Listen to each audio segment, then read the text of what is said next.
ತರಗತಿ ವಿದ್ಯಾರ್ಥಿಗಳಿಗೆ ಸ್ವಾಗತ. ಕನ್ನಡ ಎಕ್ಸಲೆನ್ಸ್ ಅಕಾಡೆಮಿ ಯೂಟ್ಯೂಬ್ ಚಾನಲ್ಗೆ ತಿಳಿ ಕನ್ನಡ ಪಠ್ಯಪುಸ್ತಕದ ಪಾಠ 3 ಹಂಚಿ ತಿನ್ನೋಣ ಕಿರು ನಾಟಕದ ಅಭ್ಯಾಸ ಪ್ರಶ್ನೋತ್ತರಗಳನ್ನು ಈ ಒಂದು ವಿಡಿಯೋ ಮುಖಾಂತರ ತಿಳಿಸ್ಕೊಡ್ತಾ ಇದ್ದೀನಿ. ಮೊದಲಿಗೆ ಪದಗಳ ಅರ್ಥ.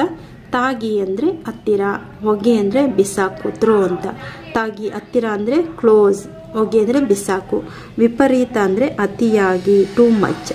ಕಸಿಯುವುದು ಅಂದರೆ ಕಿತ್ತುಕೊಳ್ಳುವುದು ಅಂತ ಅಥವಾ ಸೆಳೆದುಕೊಳ್ಳುವಂತಹದ್ದು.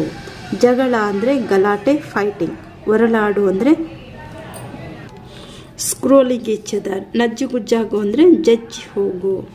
ದೆನ್ ಅಭ್ಯಾಸ ಪ್ರಶ್ನೋತ್ತರಗಳು.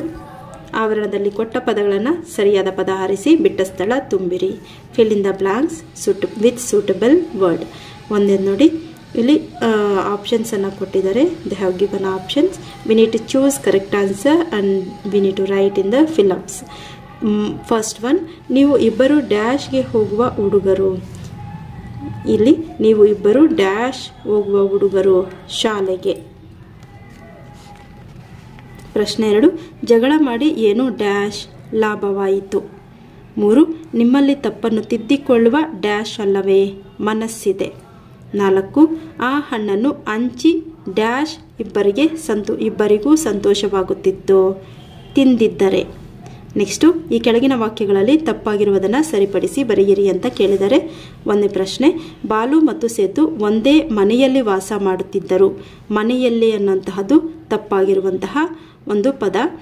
ಈ ಪ್ಲೇಸಲ್ಲಿ ನಾವು ವಟಾರದಲ್ಲಿ ಎನ್ನುವಂತಹದನ್ನು ಬರೀಬೇಕು. ಸರಿಯಾದಂತಹ ವಾಕ್ಯ, ಬಾಲು ಮತ್ತು ಸೇತು ಒಂದೇ ವಟಾರದಲ್ಲಿ ವಾಸ ಮಾಡುತ್ತಿದ್ದರು. ಎರಡನೇ ಪ್ರಶ್ನೆ, ನಮ್ಮ ಅಂಗಳದಲ್ಲಿ ಬಿದ್ದ ಹಣ್ಣು. ಅಂಗಳದಲ್ಲಿ ಅನ್ನೋದು ತಪ್ಪಾದಂತಹ ಪದ. ಆ ಪ್ಲೇಸಲ್ಲಿ ಹಿತ್ತಲಲ್ಲಿ ಅನ್ನೋ ಪದವನ್ನು ಬರೀಬೇಕು. ಸರಿಯಾದ ಉತ್ತರ ನಮ್ಮ ಹಿತ್ತಲಲ್ಲಿ ಬಿದ್ದ ಹಣ್ಣು ಸರಿಯಾದ ಉತ್ತರ. ಮೂರನೇ ಪ್ರಶ್ನೆ, ಬಾಲುವಿನ ಕೈಯಿಂದ ಹಣ್ಣನ್ನು ಡ್ಯಾಶ್ ನೋಡಿದನು.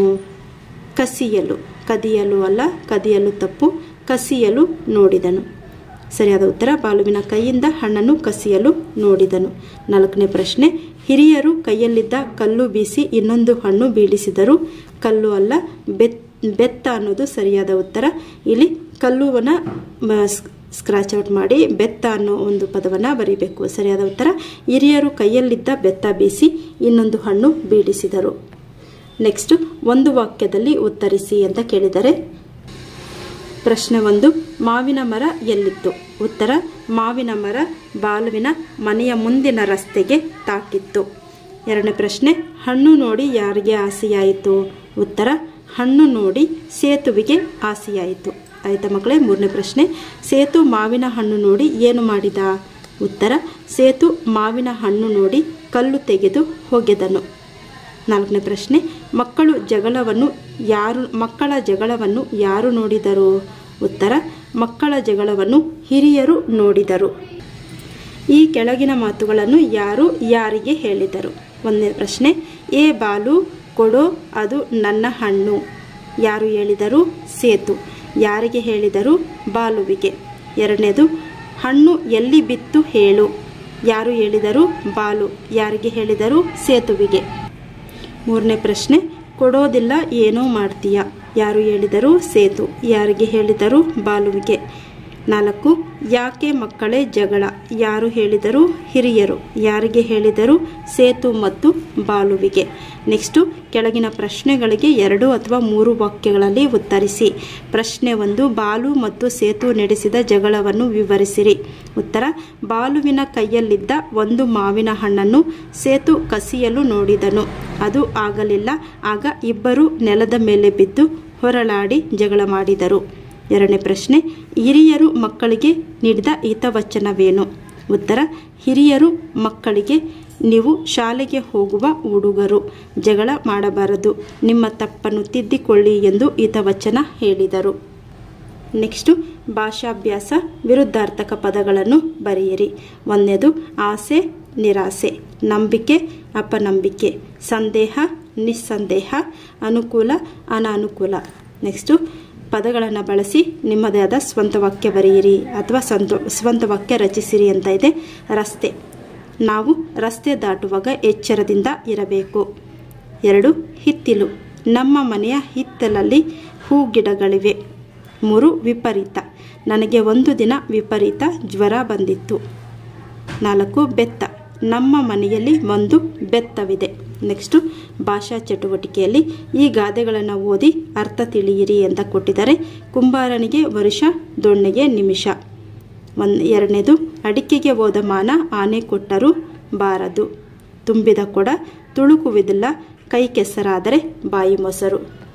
ಈ ಗಾದೆ ಮಾತುಗಳ ಅರ್ಥ ಅಂದರೆ ಕುಂಬಾರನಿಗೆ ವರ್ಷ, ದೊಣ್ಣೆಗೆ ನಿಮಿಷ ಅಂದರೆ ಒಂದು ಕುಂಬಾರ ಮಡಿಕೆಯನ್ನು ಮಾಡಲು ಒಂದು ವರ್ಷದ ಕಾಲ ತೆಗೆದುಕೊಳ್ತಾನೆ, ತುಂಬ ಸಮಯವನ್ನು ತಗೊಳ್ತಾನೆ.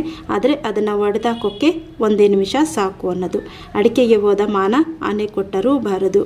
ಕೆಲವೊಮ್ಮೆ ಸಣ್ಣ ಸಣ್ಣ ವಿಚಾರಗಳಿಗೆ ಹೋಗುವಂತಹ ಮಾನ ಮತ್ತೆ ವಾಪಸ್ ಬರೋದಿಲ್ಲ ಅನ್ನೋದು ಈ ಗಾದೆಯ ಅರ್ಥ.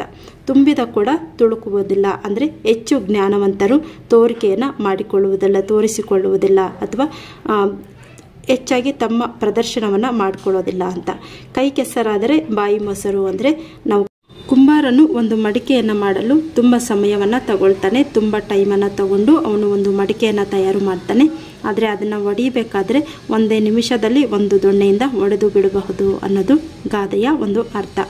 ಇನ್ನು 2ನೇದು, ಅಡಿಕೆಗೆ ಹೋದ ಮಾನ ಆನೆ ಕೊಟ್ಟರೂ ಬಾರದು ಅಂದರೆ ಇಲ್ಲಿ ಅಡಿಕೆಗೆ ಅಂದರೆ ಸಣ್ಣ ವಿಚಾರಗಳಿಗೆ ಹೋಗುವಂತಹ ಮಾನ ಮತ್ತೆ ಅದನ್ನು ಪಡ್ಕೊಳ್ಳೋಕ್ಕೆ ತುಂಬ ಟೈಮ್ ತಗೊಳ್ಳುತ್ತೆ, ಅದು ಬರೋದಿಲ್ಲ ಅಂತ ಅರ್ಥ.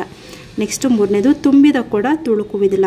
ಯಾವಾಗೂ ಕೂಡ ನಾವು ಅರ್ಧ ಬಿಂದಿಗೆಯಲ್ಲಿ ನೀರನ್ನು ತಗೊಂಡಾಗ ಅದು ತುಂಬ ಒಂದು ತುಳುಕುತ್ತೆ, ಆದರೆ ಅದೇ ತುಂಬಿದ ಬಿಂದಿಗೆಯನ್ನು ತಗೊಂಡಾಗ ಅದು ತುಳುಕುವುದಿಲ್ಲ. ಅದೇ ರೀತಿಯಾಗಿ ಜ್ಞಾನವಂತರು ತುಂಬ ತೋರಿಕೆಯನ್ನು ಮಾಡೋದಿಲ್ಲ, ತಮ್ಮ ಒಂದು ಜ್ಞಾನವನ್ನು ಅವರು ಪ್ರದರ್ಶನಕ್ಕೆ ಇಡುವುದಿಲ್ಲ ಅನ್ನೋದು ಈ ಗಾದೆಯ ಅರ್ಥ. 4ನೇದು, ಕೈ ಕೆಸರಾದರೆ ಬಾಯಿ ಮೊಸರು. ಕಷ್ಟಪಟ್ಟು ಕೆಲಸ ಮಾಡುವುದರಿಂದ ನಾವು ಒಳ್ಳೆಯ ಊಟವನ್ನು ಮಾಡಬಹುದು. ಕಷ್ಟಪಟ್ಟು ಕೆಲಸ ಪಟ್ಟರೆ ಫಲ ಉಂಟು ಅನ್ನೋದು ಗಾದೆಯ ಅರ್ಥ. ನೆಕ್ಸ್ಟು ಈ ಗಾದೆಗಳನ್ನು ಪೂರ್ಣಗೊಳಿಸಿರಿ ಅಂತ ಕೇಳಿದರೆ, ಹಾಸಿಗೆ ಇದ್ದಷ್ಟು ಡ್ಯಾಶ್ ಕಾಲು ಚಾಚು. ಮೂರ್ತಿ ಚಿಕ್ಕದಾದರೂ ಕೀರ್ತಿ ದೊಡ್ಡದು. ಕೊಟ್ಟದ್ದು ತನಗೆ, ಬಚ್ಚಿಟ್ಟದ್ದು ಪರರಿಗೆ. ನೆಕ್ಸ್ಟು ಈ ಒಗಟುಗಳನ್ನು ಗಮನಿಸಿರಿ ಅಂತ ಕೇಳಿದರೆ, ಸುತ್ತೆಲ್ಲ ಬಿಳಿ ಗೋಡೆ ಎತ್ತೆತ್ತ ನೋಡಿದರೂ ಬಾಗಿಲಿಲ್ಲ. ಉತ್ತರ ಮೊಟ್ಟೆ. 2, ಅಪ್ಪನ ಹೊಳೆಯುವ ದುಡ್ಡು ಎಣಿಸಕ್ಕಾಗಲ್ಲ, ಅವ್ವನ ನೀಲಿ ಸೀರೆ ಮಡಿಸಕ್ಕಾಗಲ್ಲ. ಉತ್ತರ ಆಕಾಶ. 3, ಸುತ್ತ ಹಸಿರು ಕೋಟೆ, ಅದರೊಳಗೆ ಬಿಳಿ ಕೋಟೆ, ಅದರೊಳಗೆ ಕೆಂಪು ಕೋಟೆ, ಅದರೊಳಗೆ ಕಪ್ಪು ಸೈನಿಕರು. ಸರಿಯಾದ ಉತ್ತರ ಕಲ್ಲಂಗಡಿ ಹಣ್ಣು. ಇಲ್ಲಿ ಉತ್ತರಗಳನ್ನು ಕೊಟ್ಟಿದ್ದಾರೆ, ಗಾದೆಯನ್ನು ನಾವು ಓದಿ ಸರಿಯಾದ ಉತ್ತರವನ್ನು ಬರೀತೀವಿ. ನೆಕ್ಸ್ಟು ಹಂಚಿ ತಿನ್ನೋಣ ನಾಟಕವನ್ನು ಅಭಿನಯಿಸಿರಿ ಅಂತ ಕೇಳಿದರೆ, ನಿಮ್ಮ ಶಾಲೆಯಲ್ಲಿ ಒಂದು ಕಿರು ನಾಟಕವನ್ನು ಮಾಡೋದಕ್ಕೆ ಈ ಒಂದು ನಾಟಕವನ್ನು ನೀವು ತೆಗೆದುಕೊಳ್ಳಬಹುದು. ಹಾಗೆಯೇ ಇದು ನಾಟಕ ಆಗಿರೋದ್ರಿಂದ ನಿಮ್ಮ ಶಾಲೆಯ ಗ್ರಂಥಾಲಯದಲ್ಲಿ ಇರ್ತಕ್ಕಂತಹ ಮಕ್ಕಳ ನಾಟಕ ಪುಸ್ತಕಗಳನ್ನು ಓದಿ ಅಂತ ಕೇಳಿದರೆ, ಹಾಗೆಯೇ ಗಾದೆ, ನುಡಿಮುತ್ತು, ಚುಟುಕು ಸಂಗ್ರಹಗಳನ್ನು ಓದಿ ತಿಳಿಯಿರಿ ಅಂತ ಹೇಳಿದ್ದಾರೆ.